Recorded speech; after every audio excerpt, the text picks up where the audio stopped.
नमस्कार, SBT news में आपका स्वागत है। पेश है 2 नवंबर बुधवार दोपहर 3:15 बजे राजस्थान की 15 बड़ी खबरें। सबसे पहले एक नजर डालते हैं आज के हेडलाइंस पर। सरचार्ज वसूलेगी बिजली कंपनियां, नवंबर दिसंबर के बिल बढ़कर आएंगे। शीर्ष नेतृत्व की सख्ती के बाद अलग अलग यात्राएं निकालने पर लगा ब्रेक। बिना मान्यता के फर्जी डिग्री जारी करने वाले फार्मा कॉलेजों की सूची होगी जारी। बाइक पर बिना हेलमेट घूम रहे हेड कांस्टेबल के काटे चालान। और हर साल महंगी हो रही मेडिकल की पढ़ाई। और अब खबरें विस्तार से। राजस्थान में नवंबर और दिसंबर महीने में 1 करोड़ बिजली उपभोक्ताओं के बिजली के बिल बढ़कर आ सकते हैं। बिजली कंपनियां यूजर से 3 महीने का 21 पैसे सरचार्ज वसूलने जा रही हैं। साथ ही 2 महीने के बिजली बिल के बराबर एडवांस में सिक्योरिटी राशि की वसूली का अभियान फिर से जोर पकड़ेगा। इसके लिए बिजली डिस्कॉम्स ने चीफ इंजीनियर और सुपरिटेंडेंट इंजीनियर से लेकर एएन लेवल तक टारगेट पूरे करने की सख्त हिदायत दे दी है। पिछले माह 21 अक्टूबर को दिल्ली में हुई राजस्थान भाजपा कोर कमेटी की बैठक में पार्टी के शीर्ष नेतृत्व की सख्ती के बाद अब राजस्थान भाजपा के नेताओं के बीच चल रही गुटबाजी और बयानबाजी पर थोड़ी लगाम लगी है। साथ ही नेताओं की ओर से अलग अलग यात्राएं निकाली जाने की मुहिम पर भी रोक लगी है। कोर ग्रुप की बैठक में पार्टी आलाकमान ने सख्ती दिखाते हुए नेताओं को अलग अलग यात्रा नहीं निकालने के निर्देश दिए थे। राजस्थान में बिना मान्यता के फार्मा कोर्स के डिग्री डिप्लोमा कोर्स करवाकर फर्जी डिग्री देने वाले कॉलेज यूनिवर्सिटी की अब राजस्थान फार्मेसी काउंसिल सूची जारी करेगा।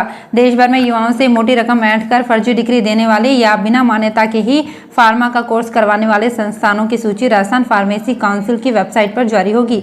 इसको लेकर काउंसिल ने कवायद शुरू कर दी है। देश भर के ऐसे संस्थान अब जल्द ही सार्वजनिक होंगे।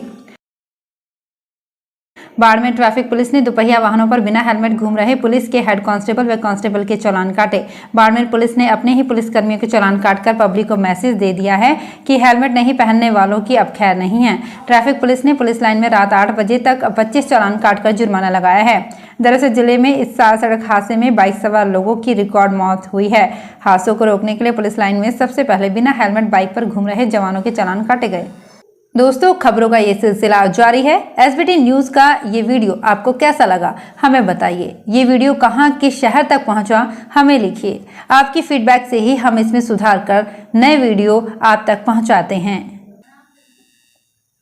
राजस्थान में सरकारी चिकित्सा महाविद्यालयों में एमबीबीएस करना महंगा हो गया है। इस साल एमबीबीएस पाठ्यक्रम की फीस में बढ़ोतरी होने के बाद गत 5 साल में करीब 30% से अधिक फीस बढ़ोतरी हो गई है।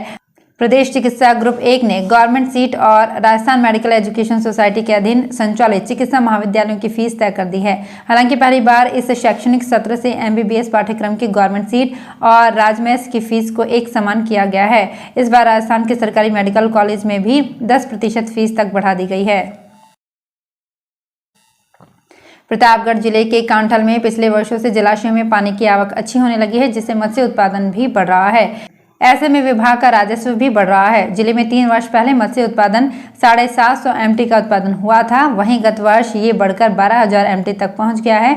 इसके साथ ही आय भी बढ़ी हुई है। 3 वर्ष पहले 16,47,000 रुपए की आय हुई थी, जो गत वर्ष बढ़कर 26,43,000 रुपए हो गई है। जयपुर में खचरी आवास हाउस परिसर क्षेत्र में पुलिस प्रशासन ने धारा 144 लागू कर दी है। इस क्षेत्र में आगामी 28 दिसंबर तक के लिए धारा 144 लगाई गई है।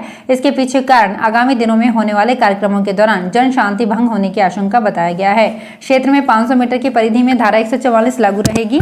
सहायक पुलिस आयुक्त माणक चौक डॉक्टर हेमंत जाखड़ ने बताया कि इस अवधि में इस क्षेत्र में कोई भी व्यक्ति किसी प्रकार का आयोजन, कीर्तन, कव्वाली, प्रसादी और उद्घाटन के कार्यक्रम नहीं करेगा।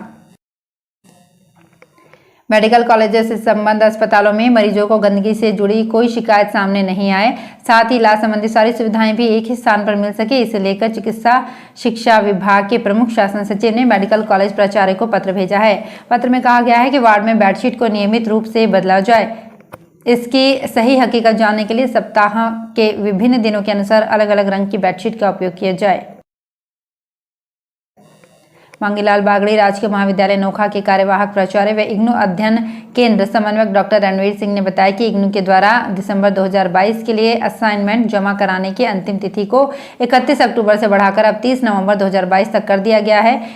इग्नू ने आगामी 2 दिसंबर 2022 से होने वाली सत्रांक परीक्षाओं के लिए ऑनलाइन आवेदन करने की अंतिम तिथि को भी बिना किसी विलंब शुल्क के बढ़ाकर 10 नवंबर 2022 तक कर दिया है।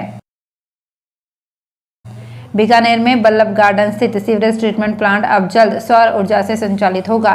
एसटीपी परिसर में करीब 3 हेक्टेयर भूमि पर सोलर प्लांट को स्थापित करने का कार्य शुरू हो गया है। करीब 2 से 3 महीने में सोलर प्लांट के कार्य शुरू करने की संभावना व्यक्त की जा रही है। 3 मेगावाट के इस सौर ऊर्जा प्लांट से रोज लगभग 12,000 यूनिट बिजली उत्पन्न होगी। इस बिजली का उपयोग एसटीपी को संचालित करने में हो सकेगा। राजस्थान में गहलोत सरकार ने हाल ही में ज्योतिबा फुले बोर्ड का गठन किया है। चुनावी साल से पहले इस बोर्ड के गठन का सीधा असर प्रदेश की 90 सीटों पर दिखाई देगा। माली सैनी समाज के वोटर्स पर निशाना साधने के लिए सरकार का ये फैसला मास्टर स्ट्रोक माना जा रहा है। माली सैनी समाज के लिए प्रदेश के मुख्यमंत्री अशोक गहलोत ने ज्योतिबा फुले बोर्ड का गठन किया है। जल्द ही बोर्ड में राजनीतिक नियुक्तियां दी जाएंगी। सर्दी की शुरुआत के साथ ही ब्लैकबेरी और देसी काजू के नाम से मशहूर काली मूंगफली की मांग भी अब बढ़ने लगी है। स्वाद और सेहत से भरपूर बांदीकुई की काली मूंगफली सौगात के रूप में लोग अपने मित्रों, परिचितों और रिश्तेदारों को भेजने लगे हैं। काली मूंगफली का व्यवसाय अक्टूबर माह से फरवरी माह तक चलता है। सर्दी के धीरे धीरे बढ़ने के साथ ही काली मूंगफली की डिमांड भी बढ़ने लगी है। मूंगफली का कारोबार दिन प्रतिदिन फलता फूलता जा रहा है।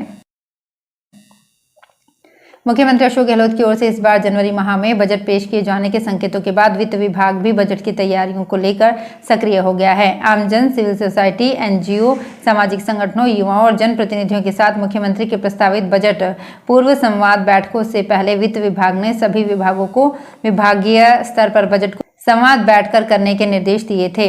विभाग स्तरीय बजट पूर्व संवाद बैठकें 1 नवंबर से शुरू हुई थी, जो 15 नवंबर तक चलेंगी। राजस्थान बोर्ड ऑफ मुस्लिम वक्फ के अधीन प्रदेश भर में बेशकीमती जमीनों से अब भी पूरा किराया नहीं मिल रहा है। बीते 3 से 4 बार जयपुर, अजमेर, भीलवाड़ा, नागौर सहित अन्य जगहों पर बोर्ड की सबसे ज्यादा संपत्तियां हैं। इस बीच बकायादारों और कब्जेदारों के खिलाफ अब बोर्ड संपत्ति से बेदखली की कार्रवाई करेगा। बोर्ड की मुख्य कार्यकारी अधिकारी सना खान ने बताया कि 26 जिलों में वक्फ की बेशकीमती जमीनों का किराया बोर्ड को नहीं मिल पा रहा है। सवाई माधोपुर जिले में न्यूनतम समर्थन मूल्य पर भले ही मंगलवार से खरीद चालू हो गई हो, मगर पहले दिन एक भी कट्टे की तुलाई नहीं हो सकी।